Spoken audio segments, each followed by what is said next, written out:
Hey TPT sellers, I recently analyzed 50,000 products on Teachers Pay Teachers to answer one critical question that sellers keep asking me. What's a good conversion rate? When I asked ChatGPT, it told me that 3 to 5% is average and a conversion rate of 8% or higher on TPT is excellent. But after analyzing 50,000 products on TPT worth more than $40 million in earnings, here's what I discovered. A conversion rate of 10% isn't good. It's just average. This number is exactly the halfway point.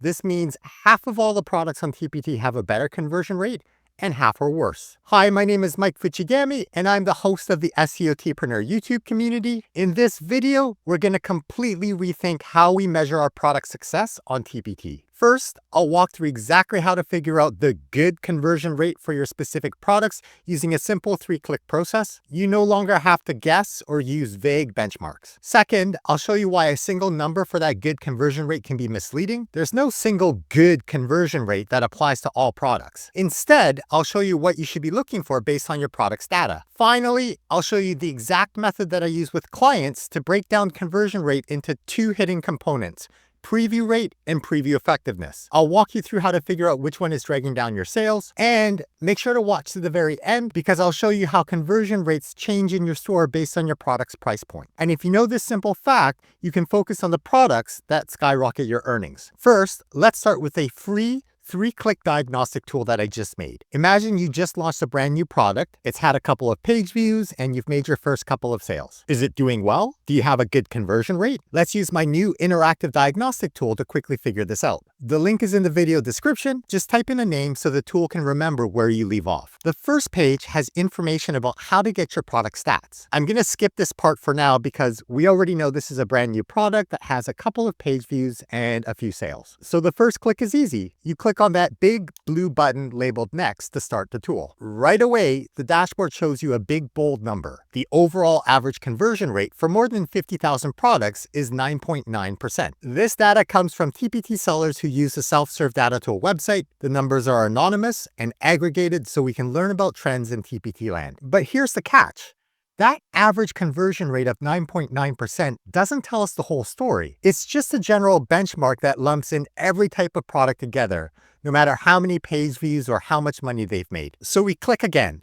For click number 2, we select the option indicating that this product has made less than $100 in earnings so far. The dataset immediately shrinks to around 34,000 products, and the new average conversion rate for this group is exactly 10%. Now we're getting closer, but we're still not specific enough. Click number 3 is critical. We choose the bracket for fewer than 100 page views because we're talking about a brand new product. Now our dataset is narrowed down further to about 21,000 products, and the average conversion rate for this very specific segment of products is 11.8%. Think about what this means for your brand new product. If you're converting at around 10%, you might have thought you were doing pretty well based on information from ChatGPT. Because remember, ChatGPT thinks that 8% conversion rate is excellent. But in reality, for your specific scenario, your product is actually slightly below average. Suddenly, what you thought was good is now actually a product that has room for improvement. But wait.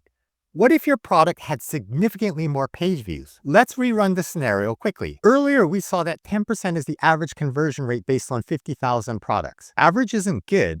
It just means you're in the middle. But for simple math, let's say we're competing against this middle conversion rate. Now, some people will want to simplify this video and say that 10% is the benchmark to beat. So then if you have a product with a 10% conversion rate, you're thinking, yeah, that's pretty good. Is it?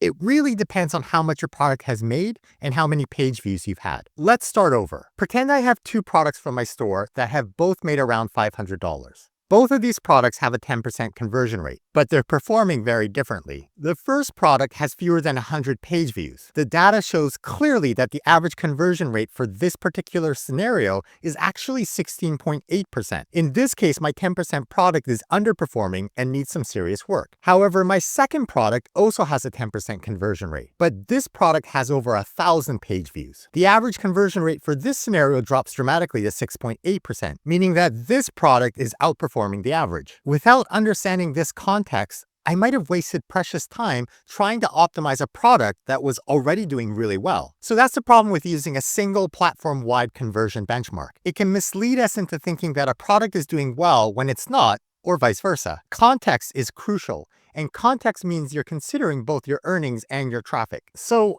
how well do these numbers really reflect what's happening in all of TPT land? Honestly, it's hard to say. The only people who have access to the exact numbers are the software engineers on Team TPT. Since we're on the outside, the best that we can do is analyze the data that we have and look for patterns. Like I said earlier, these numbers come from anonymous, aggregated stats from all of the TPT sellers who have used the self-serve data tool. To be clear, I'm talking about the paid website version of the tool, not the free Google Sheet version. The website tool is a paid service. It currently costs around $147 per year.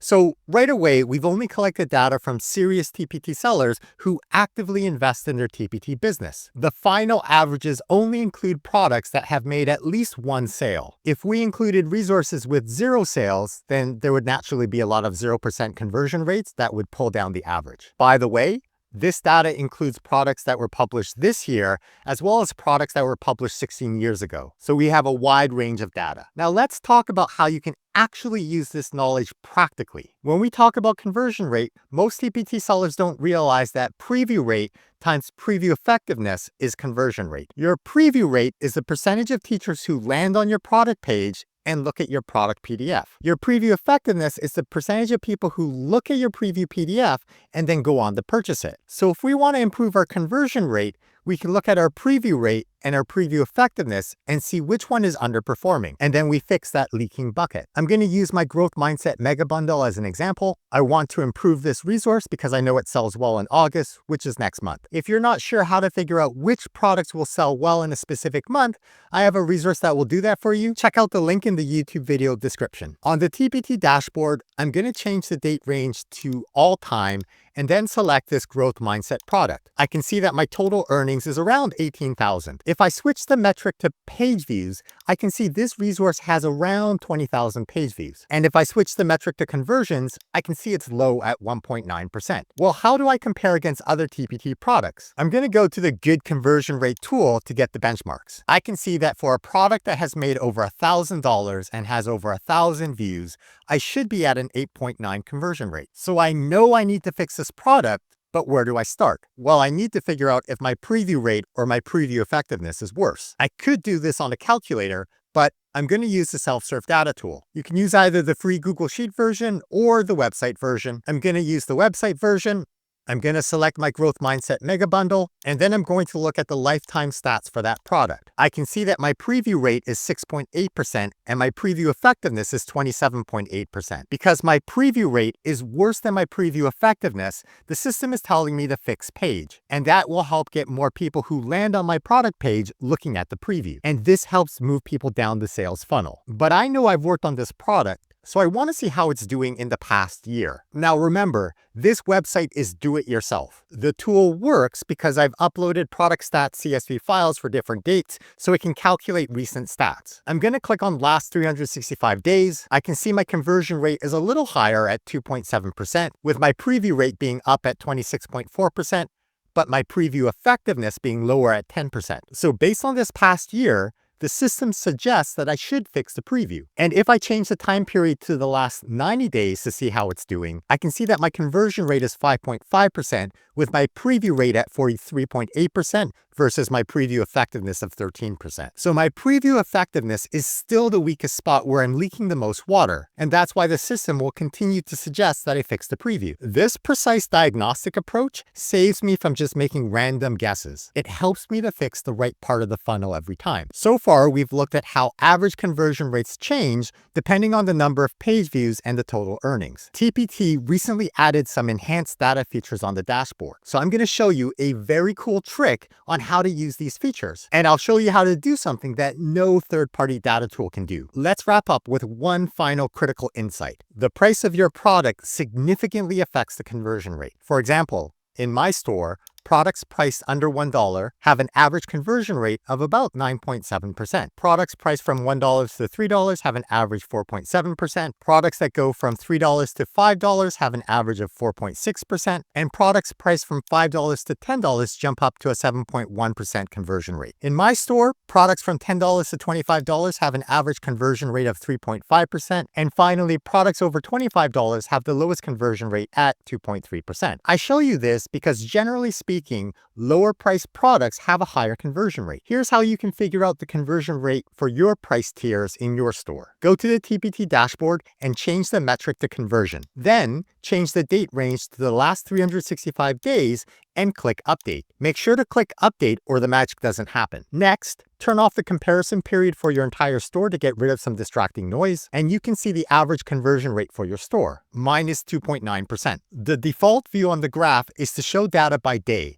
But now, on the right-hand side, they've added this new option that lets you change that, so change it to month. So now we can see how our store conversion rate fluctuates based on different times of the year. Here's how to figure out price tier benchmarks for your products. First, change the metric to earnings per unit, which shows on average how much you make from each unit sold. So for example, if you increase the price of the resource, then this shows the average earnings of units sold. If you have a premium TPT seller membership, you earn 80 cents on the dollar. So a $3 resource makes you $2.40. A $5 resource makes $4, and a $10 resource makes $5. Normally, a $1 resource should make 80 cents, but TPT charges us a transaction fee of 15 cents if your product is priced under $3. So a $1 resource only earns 65 cents. This isn't necessarily a bad thing if you sell lots of units. Let's figure out your conversion rate for products under $3. We've selected the metric called earnings per unit. That's the most important part of this trick. Now,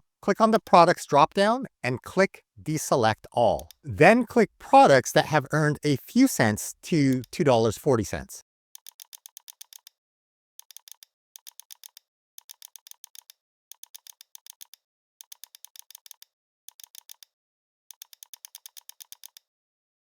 Now that you've selected all the products that have earned under $3, click outside of the drop-down menu so that you can see the data. Click on the metric and change it to conversions. This shows you the average conversion rate for products in your store that are under $3. And make sure you're viewing the data by month by changing the setting on the right side. Take a screenshot or write down the number. My conversion rate in the last year for products that are under $3 is 4.8%. What's yours? Leave a comment below. Even though we've been talking about conversion rate, it's only one part of the story. We might look at these numbers and say, hey, my dollar resources have an epic conversion rate. I should make more of those. And my conversion rate for my expensive bundles, well, that's not working because it's 2.3%. That's low, but that's not the whole story. What we're really trying to maximize is our earnings, not the conversion rate. Based on this chart, I can see that over the last 365 days, my products between $10 to $25 have made the most money. So maybe I need to focus on that. Or maybe it's made the most money because I have more products in that price range. So then another thing to consider is the number of products you have at a certain price range and how many views those products have been getting. Then you can calculate your earnings per view and your earnings per resource. Every store is different. For my store, I can see that my large bundles are where I make my money. So I either need to create more large bundles or I need to drive more eyeballs to those large bundles. But for your store, you might make your money from your low-priced resources, so you might need to plant more grass seed. If you want me to make a detailed video showing you how to do this kind of analysis for your store,